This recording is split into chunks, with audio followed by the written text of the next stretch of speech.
Hi, Patrick here, Have Cheetah Will View. Um, so we're here for another film review, but this one's a little different because this was actually a review that was requested, um, and not for the usual suspects. Like yes, I've been asked to review a lot of the horror franchises, Halloween, Phantasm, Friday the 13th, whatnot. But it's really rare that someone will come to me and say, have you seen this movie? And if you have, would you review it? And it's just a small film. It's just a small film that most people have never heard of, maybe seen it once or twice. I'm sure once I put this up here, people will go like, I don't remember seeing this. Uh, but one person did, and they came over and asked me if I had seen it, and if I had, would I review it? And I had, and I will. So the movie we're talking about today is 2016's 400 Days. And this review is for our friend Snow, who asked for this review. So 400 Days is a 2016 made for the SyFy Channel movie. This is the first movie they actually made for the channel that they had ordered, and it was underneath their banner. Accelerator Media handled it, but it was but Sci-Fi Universal Comcast, they ordered the film. This film stars Brandon Routh, Katie Lotz, Ben Feldman, Grant Bowler, and special notice with Tom Cavanaugh, Sally Pressman, and Dane Cook. Dane Cook channeling his life Lee Schreiber.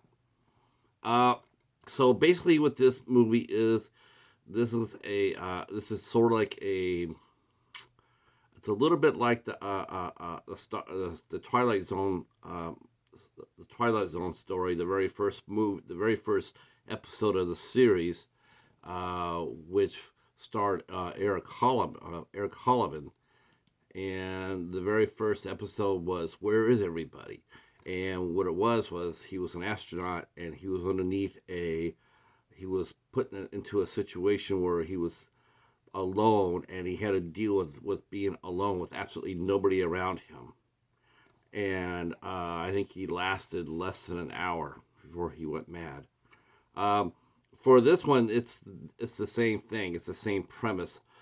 Four astronauts are being told that they're going to be put in a capsule, and they're going to be like simulation. They're going to be locked away for 400 days. It's just the four of them. And what makes it really rough is that the crew, Captain Theo Cooper, which is Brandon Routh, Dr. Emily McTeer, which is Katie Lotz, Bud Klefowski, Ben Feldman, and Cole Deverak, which is Dane Cook.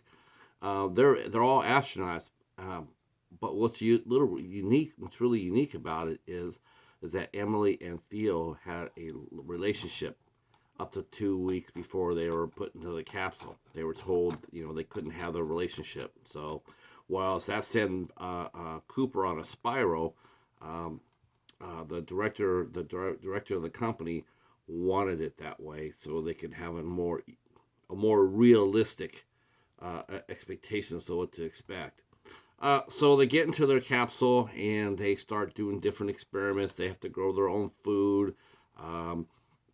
Cooper is the command officer. Divrak handles the engineering.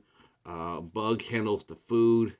And of course, Emily is the medical officer. And initially, everything seems fine. They get some shots every few days. They communicate. Of course, Divrak tries to put himself into play with Emily, even though his ex is looking straight at him doing it, and so that causes some tension as well. So they're supposed to handle simulations. There's supposed to be simulations, what could go wrong, and one of them is a tremendous bang. It shakes the capsule, even though it's underground. It still shakes it, and they lose all power. They lose all communication. about day 200. Uh, and so they have to cope with that.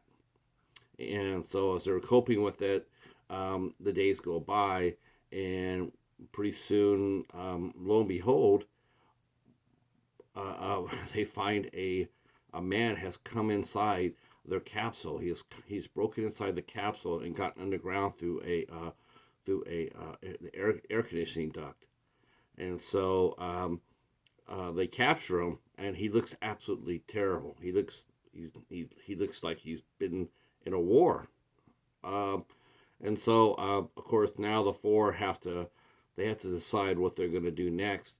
There's tension rising between Cooper and Cole over Emily, and they're basically they're fraying at the edges. They've been stuck in that hole for almost 400 days. It's starting to fray on them, but they decide that they're going to go ahead, and now that someone has broken inside the capsule, they can't get a hold of anybody, so they're going to risk ending the experiment by going out. So that's what they decide to do.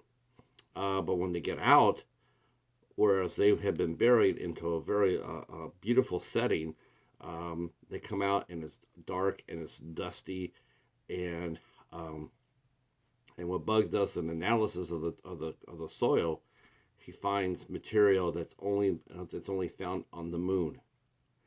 And so immediately you start thinking, well, this did that banging, was that, what was that? Was that a war? Was it an invasion? I mean, who knows?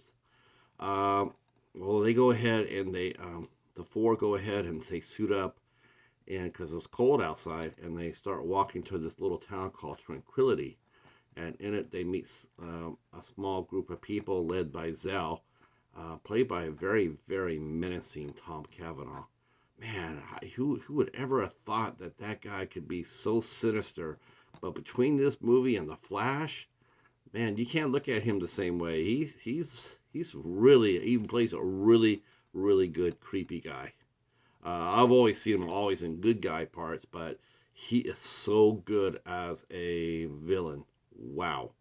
Um, so they get to Tranquility. There's still electricity there, but there's not that much. And so they go in, and they're not really warmly received. And Zell tells them that while they were underground, that the moon had been hit by some sort an object, a meteor or some sort, and that had caused all this dust and darkness to fall over the Earth, and the temperatures being raised. So, of course, Cole doesn't believe it. He still thinks that it's still a simulation, so he's acting like it. Bug's slowly going crazy because he keeps on seeing his son. He's imagining his son, so he wants to go see him. And only Emily and Cooper are still somewhat sane, but even they are sort of doubting.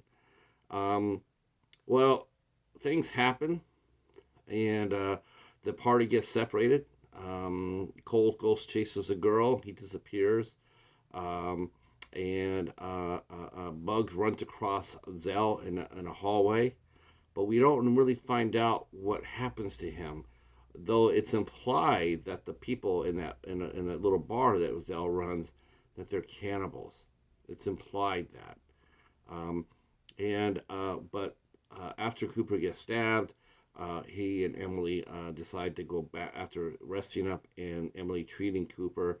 They decide to go back to their capsule and wait it out. So they head back, and as they do, they find out that Zell and a couple of his friends are following them. And so there's a final battle in the capsule, and it's a very near thing. And as Zell and Cooper fight to the death, and Emily has to come in and save the day, all of a sudden, as Zell dies, uh, the 400 days ends, and the capsule erupts in light. Power is restored. Um, the people are suddenly on top of on the screen. They're saying congratulations, and all of a sudden you're just like looking around like, holy cow, what was that? What was that? And And so as Cooper and McTeer are standing there, all of a sudden the door opens and there's a light that comes in the doorway. And so they're standing there facing it, and you don't know. You don't know what's happen. You don't know what's going to happen. Are they walking out at the end of the simulation, or was this an automatically programmed ending? But there's nobody there because when the owner of the company is talking, he never addresses them directly. He just starts saying congratulations, but he never addresses it. I think what happened is I think that's what for me. I think what happened was exactly what happened. I think it was a moon piece. I think they were in the reality. Something happened while they were underground, and this is what happened. I don't think there was a shining ending. Especially, I don't believe they would let near the experiment go out to the violence that it's implied. There'd be no point in that. But the fact that the violence did happen tells you that there's nobody there controlling this experiment. It's a really good movie. It's a really good movie. It's an interesting one. It's one that you could debate. I mean, I know some people can see at the end of the movie, the light comes on, and they could be going outside. They could be being greeted by other people. But the fact is that there are people that did die. There's no mistake about that. There was no simulation about that they died. We don't know what happened to Bug or Cole. Did they end up in a pot? You just don't know. It's an interesting movie. I liked it.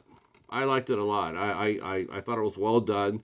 Definitely in the vein of the Twilight Zone and the Outer Limits.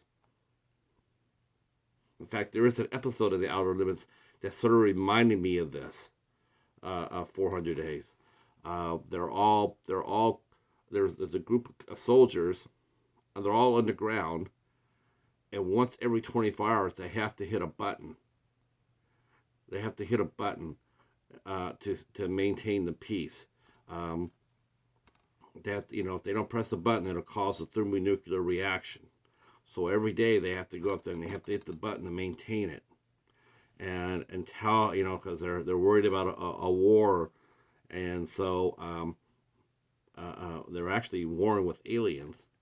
And the aliens actually come in there and they convince them to not keep pressing the button, to keep pressing it, so they could go ahead and invade and conquer the Earth. So at the end of the episode, it looks like the president who's talking to them, he's nothing but he's being controlled by the aliens. The aliens have taken over his body, and he's telling them to keep pressing the button. If they didn't, they would destroy the aliens. But now they've been told to keep doing it. So they don't know what's real and what's not. It's an excellent episode of an excellent series. All right, so this is 400 Days. This would actually be rated. It says not rated. I would say this is rated R. Rated R. The language is a little salty. Some of the violence is pretty graphic. Not bad, though. Not bad. As far as getting this goes, you can probably get this at the Universal website, Universal Studios Comcast. You can get that there. I'm sure they have it there. And you can probably get it at all secondary markets. This is a mass release, so you should not have a hard time finding this copy.